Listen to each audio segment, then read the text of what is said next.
ச்சே!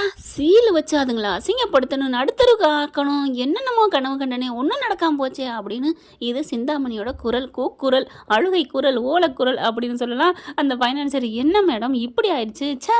என்னென்னமோலாம் பண்ணி காய நகர்த்துனீங்களே, கடைசியில கவுத்து விட்டு போயிட்டாங்களே! ஆமா இப்படி ஆயிடுச்சே!" அப்படின்னு சொல்லிட்டு செம்ம காண்டாகுறாங்க. வந்தவங்கலாம் வந்து சிறப்பா அந்த பூட்டின வீட்லயே சீல் வச்சு சுத்தி வச்சுட்டு போறாங்க. தனி பூட்டு தானங்க பண்ணணும். சரி கதைக்கு காலையில விட்டுருங்க. அவங்க எல்லாம் பண்ண அப்படியே சிந்தாமணி நொந்துக்கிறது. இது எப்படி எங்கே போயிருப்பாங்க, என்னென்னு போயிருப்பாங்க? ஆ ஐயோ போச்சே! இப்போ ஒன்றுமே நடக்காத மாதிரி பூட்டிட்டு போயாச்சே! அதுக்கு வாட்டுக்கு ஊருக்கு போயிருக்குன்னு நினைக்க போதுங்க. இதை சீல் வச்சதை என்ன பண்ணலாம்? நாளைக்கு வந்து ஓப்பன் பண்ணிடுவோமா? ஓப்பன் பண்ணிவிட்டு அதுக்கு தான் உடச்சிச்சுன்னு சொல்லுவோமா? மேடம் என்ன மேடம், அவங்க வீட்டுக்குள்ள இருந்தால் தான் தப்பு. உடச்சிவிட்டு அவங்க உடச்சிட்டு இருக்காமல் போயிட்டாங்கன்னா என்ன பண்ணுவீங்க? ஆமாம்ல, ஐயோ போச்சே போச்சே, அதில் நான் அசிங்கப்படுத்தலாம்னு நினச்சேனே போச்சே அப்படின்னு சொல்லிட்டு என்ன பண்ணுறாங்க வந்தவங்கள, சரிங்க மேடம் நாங்கள் வந்து சீல் ஒட்டியாச்சு, சீலை பண்ணியாச்சு, நோட்டீஸும் இதில் ஒட்டுறோம், ஒட்டிட்டா அவ்வளோதாங்க, இனிமேல் இந்த வீடு ஏலத்துக்கு தான் போகும் அப்படிங்கல. சரி இப்போ அதுங்க வீட்டை விட்டு அசிங்கப்படுத்தி அனுப்பலாம்னு நினச்சேன், பரவாயில்ல நாளைக்கு வச்சுக்கிறேன் ஒட்டுங்க அப்படின்னு சொல்லல. ஒட்ட போகல, நிறுத்துங்க அப்படின்னு ஒரு குரல். யாருன்னு பார்த்தா பாட்டி வருது செம்ம காண்டோட. என்னது இந்த கிளை வருது அப்படின்னு பார்க்க, யார் வீட்டில் யாரா சீல் வைக்கிறது? என் பிள்ளை கஷ்டப்பட்டு கட்டுன வீட்டில் கையெடுங்கடா அப்படி சொல்ல. இங்கே பாருங்க பாட்டி, நாங்கள் வந்து கவர்மெண்ட் அதிகாரி, எங்கள் மேலே நீங்கள் இப்படிலாம் பேசக்கூடாது, கை வைக்கக்கூடாது அப்படின்னு சொல்ல. டே டெல்லிக்கே ராஜானாலும் பள்ளிக்கு பிள்ளைன்னு சொல்லுவாங்கடா, பாட்டிக்கு நீங்களாம் சுச்சுப்பிடி அப்படின்னு சொல்லிட்டு, எதுக்குடா இப்போ என் வீட்டில் ஒட்டுறீங்க? முதல்ல ஒழுங்கு மரியாதை அவருங்கடா, இந்த பூட்டை உடைங்கடா அப்படின்னு சொல்ல. அதெல்லாம் முடியாது அப்படி இப்படின்னு கத்துறாங்க. என்னடி ஏண்டி சிரிக்கி மாவளை, என்ன ஏண்டி சீமை சித்துறாங்கி நாட்டு முள்ளு வாங்கிடு, நீ என்னடி நினச்சிட்டு இருக்க? என் வீட்டில் சீல் வைப்பியா? என் தங்கங்கள்லாம் விரட்டி விட்டுட்டு அப்படின்னு சொல்லிட்டு, எட்ரி மரியாதை அவரு அப்படிங்கல. பணம் கொடுக்கணுங்க, பணத்தை கொடுத்தா எல்லாத்தையும் கொடுக்க போகிறான், பணத்தை தானே அப்படின்னு சொல்லிட்டு அங்கே இருக்க வக்கீல் போலீஸ் எல்லாம் நிற்கிறாங்க. இவங்களும் ஒரு வக்கீலோட தான் வந்திருக்காங்க. இந்தாங்க உங்களுக்கு பணம் சேர வேண்டியது அப்படின்னு சொல்லிட்டு எல்லாத்தையும் எடுத்து வச்சுருக்காங்க. இப்போ நாங்கள் பணத்தை கொடுக்குறோம், நீங்கள் நோட்டீஸை எல்லாத்தையும் எடுத்துடணும், அதுக்கப்புறம் பத்திரத்தையும் நீங்கள் கொடுக்கணும், இவங்க வீட்டு பத்திரத்தை. என்னாச்சு அப்படின்னு சொல்ல போலீஸு வக்கீல் எல்லாம் நிற்கிறாங்க. அந்த சீல் வச்சவங்க நிற்கிறாங்க. ஆமாம்மா பணத்தை கொடுக்குறாங்க, அப்புறம் என்ன பண்ண முடியும்? ஒன்றும் பண்ண முடியாது அப்படிங்கிறாங்க.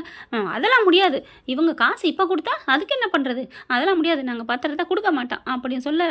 அந்த வக்கீல் என்ன பண்ணுறாங்க, நீங்கள் கொடுக்காமலாம் முடியாதுங்க, நீங்கள் உங்களுக்கே அவங்க எதிர்த்தரப்பு வக்கீல் இருக்காங்களே அவங்ககிட்டையும் கேட்குறாங்க.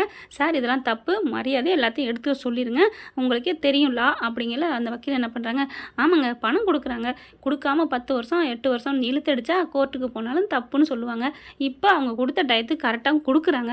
அப்படி இருக்கையில் அவங்க வந்து சப்மிட் பண்ணிட்டாங்க. இப்போ தான் உடனே என்ன பண்ணுறாங்க, பாட்டி அந்த வக்கீல் இருக்காங்களே இன்னொரு ஆள் ஊர்லேருந்து கூப்பிட்டு வந்திருக்காங்க துணைக்கு, அதாவது காசு கொண்டாடுறதுனால அவங்க வச்சு வீடியோ எடுக்கிறாங்க. இப்போ பணம் கொடுக்குறது நம்ம பேசுகிறது எல்லாம் எடுத்திருக்காங்க. இதெல்லாம் முடியாதுன்னு சொல்லிட்டு கோர்ட்டுக்கு போனீங்க, என்ன வேணாலும் பண்ணீங்கன்னா இந்த வீடியோ ஆதாரம் சொல்லும், காசை கரெக்டாக சொன்ன டயத்து கொடுத்தும் நீங்கள் சீல் வச்சிங்கன்னு உங்கள் மேலே தான் பிரச்சனை வரும், என்ன பண்ண போகிறீங்க அப்படின்னு சொல்ல.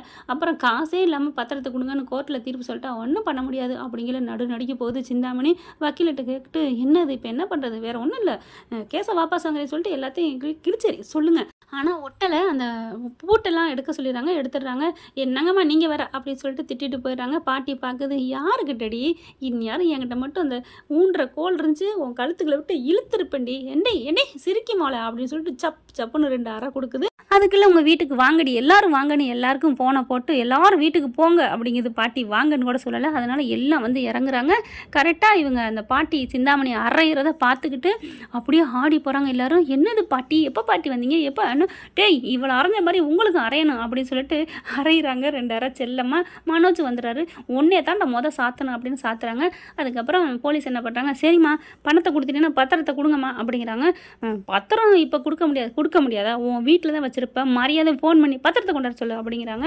அதுக்கப்புறம் சிந்தாமணி வேறு வழியே இல்லை, அங்கே இருக்கிற ஆள் கையால் வலது கை இடது கைன்னு வச்சுருப்பாங்க இல்லையா, அவங்ககிட்ட வந்து பத்திரத்தை எடுத்துகிட்டு வர சொல்கிறாங்க. பத்திரத்தை எடுத்து கொண்டு வந்து கொடுக்குறாங்க. ஏம்மா ஃபைனான்சியர் தானே பணம் வாங்கணும், நீ தான் என்னமோ ஹெல்ப் பண்ணி இவர்கிட்ட கொடுக்க சொல்கிறேன் அப்படின்னு சொல்லிக்கிட்டு இருப்பியே, இப்போ அந்த பத்திரம் உன் வீட்டுக்கு எப்படி வந்துச்சு அப்படின்னு முத்து கேட்க, சொல்லு என்ன அப்படின்னு பாட்டிக்காரி அழப்புறாங்களா. இல்லை அவங்க ஃபைனான்சியர் வந்து என்னோட பினாமி தான், என் பணத்தை தான் அவர் எல்லாருக்கும் கொடுக்குறாங்க, நான் தான் அந்த வீட்டுக்காண்டி விஜயம்மா காசையும் கைக்குள்ள போட்டுட்டு இந்த வீட்டை எப்படியாவது வாங்கிடணும்னு தான் நான் பிளானை போட்டு எல்லாம் பண்ணேன். அப்போது மனோஜை வெளியில் எடுத்தது இதெல்லாம் சொல்லு, இதையும் சொல்லு, உண்மையை சொல்லு அப்படிங்கல. சரி இனிமேல் ரோஹினியால் நமக்கு ஒன்றும் நடக்க போகிறது தெரிஞ்சுட்டு நான் ரோஹினிட்ட பணம் கொடுத்து வாபஸ் வாங்க சொன்னது என்னமோ உண்மைதான், ஆனால் மீனா மிரட்டினதுனால தான் நான் வாபஸே வாங்கினேன் அப்படின்னு சொல்ல அப்படியே மனோஜ் பார்க்குறாரு. கேட்டுக்கிட்டியாடா, அப்போ ரோஹினியோட நாடகம் தான் தெரியுதா? சிந்தாமணி சொல்லி தான் கம்ப்ளைண்ட், சிந்தாமணி சொல்லி தான் வாபஸ். இதுக்கிடையில் அந்த பிள்ளை 5 லட்சம் பணத்தையும் இவங்க வாங்கியிருக்காங்க. எல்லாம் அவங்க நாடகம். ஆனால் அவள் வாபஸ் வாங்கினது யாரால?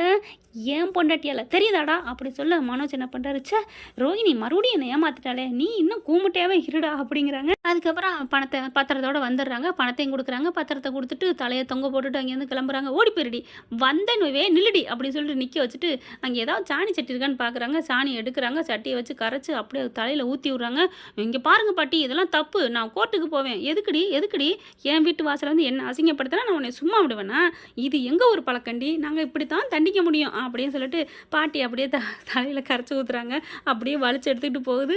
இதுதான் பேராசை பெருநஷ்டம்னு சொல்லுவாங்க. அதுக்கப்புறம் பாட்டி எப்படி பாட்டி, என்னென்னு பாட்டி, இந்த பணம் ஏது பாட்டி?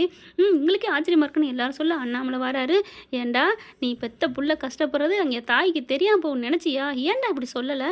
நேற்று வீட்டை விட்டு கிளம்பியிருக்கீங்க, ஆனால் ஒரு நாள் ஆயிடுச்சு என்கிட்ட சொல்லலை இல்லைடா அப்படின்னு சொல்லிட்டு பயங்கரமாக கத்துறாங்க. அதுக்கப்புறம் முத்து கேட்குறான், பாட்டி எப்படி பாட்டி உங்களுக்கு தெரியும்? மீனா நீ சொன்னியா? அவள் எப்படா சொல்லுவா? என் மனசு நோக்கூடாதுன்னு நீங்களாம் நினைக்கிறீங்களோ இல்லையோ, அதை விட அவள் நினைப்பா. அவள் சொல்லுவாளா என்ன அப்படி சொல்ல. அப்புறம் இந்த விஷயம் எப்படி தெரியும்? எப்படி தெரியுமா அப்படிங்கிற ஸ்ருதி எப்படி பார்க்குறாங்க. நீ தான் சொன்னியா அப்படின்னு பார்க்குறாங்க. ஆமாம் சொன்னேன். இல்லை அது வந்து அப்படிங்கிற நிறுத்திடி அப்படின்னு சொல்லிட்டு வேகமாக கோவமாக வராங்க. ரவி ஏன்டி இதெல்லாம் சொன்ன? பாவம் இல்லையா பாட்டி? என்ன ரவி, நான் சொன்னதுனால நல்லதான் நடந்திருக்கு அப்படிங்கிற. டே நிறுத்துறா, ஏன்டா அவளை போய் கத்துற? அவள் ஒன்றும் வேணுக்குன்னு சொல்ல. நான் எல்லாருக்கும் ஃபோன் அடித்தேன், யாரும் எடுக்கலை. அதுக்கப்புறம் அவள் தான் எடுத்தா. அவள் தான் எல்லா உண்மையை சொன்னதுனால நல்லதாக போச்சுடா. உடனே உங்கள் பேரில் போட்டிருந்தேன்டா 10 லட்சம், அந்த பணத்தை எடுத்தேன்டா. 3 பேர் பேர்ல நான் போட்டிருந்தேன்டா பாட்டி அப்படிங்கிறாங்க. அம்மா எப்படிம்மா அப்படிங்கிறாங்க. எப்படிம்மாண்ணா இது என்ன தெரியாதா பேங்கில் போடுறது? இல்லைம்மா பணம் நான் உழைச்ச காசுடா, என் தோட்டத்துலேருந்து வர்ற வருமானம்டா. உங்களுக்கு கொடுத்தது போக மீதியை சேர்த்து வச்சு ஆளுக்கு 10 லட்சம் போட்டேன். அந்த 30 லட்சத்தை உடனே 1 மணி நேரத்தில் வாங்கினேனே. என்னோட வருவாயை பார்த்துட்டு அவங்களே பட்டுன்னு முறிச்சிட்டு கொடுத்துட்டாங்க. 30 லட்சத்தை வாங்கினேன். 10 என் நகையில் கொண்டு போய் வச்சுட்டு உடனே வண்டியை பிடிச்சி வந்துட்டோம்ல அப்படிங்கிறாங்க. துணைக்கி நிற்கிறவர் ஆமாங்க சார் அப்படிங்கிறாங்க. ரொம்ப நன்றிப்பா, இந்த பையன் எனக்கு எல்லாம் உதவுனா, எல்லா இடத்துக்கும் நகையை வைக்க போய் பணத்தை வாங்க அப்படின்னு சொன்னோன்னே அதை கட்டி பிடிச்சிக்கிறாரு முத்து. அவங்கள போய் பாட்டி இருந்தாலும் அப்படிங்கல மனோஜை பார்க்குறாங்க. சப்புன்னு அரைகிறாங்க. அவனை அடிக்காதீங்க, என் பிள்ளை பாவம், இன்னமும் அந்த இப்படியே தான் நினைப்பி அடி அப்படின்னு சொல்ல.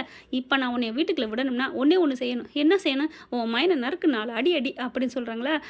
இல்லை ஐயோ உன் மயனை நீ அடித்ததில்லை பாரு, அடிடி அப்படி சொல்ல. சரிங்கத்த வேறு வழி இல்லை, சொன்ன பேச்சை கேட்டே தான் ஆகணும் அப்படின்னு போயிட்டு மனோஜன் 4 சாத்துறாங்க.